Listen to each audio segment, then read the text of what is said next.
Jazeera girls school and কলেজের বার্ষিক ক্রীড়া ও সাংস্কৃতিক অনুষ্ঠান অনুষ্ঠিত হয়েছে। জাজিরা থেকে মোহাম্মদ শফিকুল ইসলামের পাঠানো প্রতিবেদন ও ভিডিও চিত্র নিয়ে বিস্তারিত। শরীয়তপুর জেলার জাজিরা উপজেলার জাজিরা গার্লস স্কুল অ্যান্ড কলেজে বার্ষিক ক্রীড়া ও সাংস্কৃতিক অনুষ্ঠান 2025 অনুষ্ঠিত হয়েছে।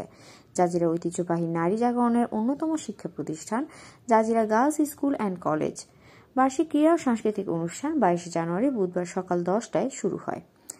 প্রতিষ্ঠানের অধ্যক্ষ মোহাম্মদ আব্দুল মতিনের সভাপতিত্বে অনুষ্ঠানের শুভ উদ্বোধন করেন প্রধান অতিথি উপজেলা নির্বাহী অফিসার ও ম্যানেজিং কমিটির সভাপতি কাবেরী রায়।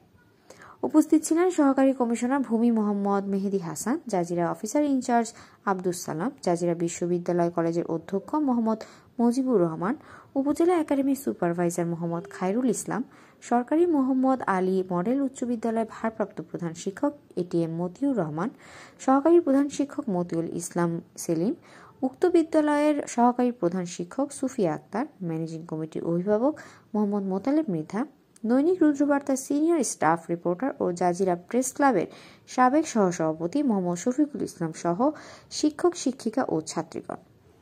এ সময় জাতীয় পতাকা উত্তোলন, স্কাউটসের মাঠ পাস ক্রীড়া প্রতিযোগিতায় ও বিকেলে মনোজ্ঞ সাংস্কৃতিক অনুষ্ঠান অনুষ্ঠিত হয়।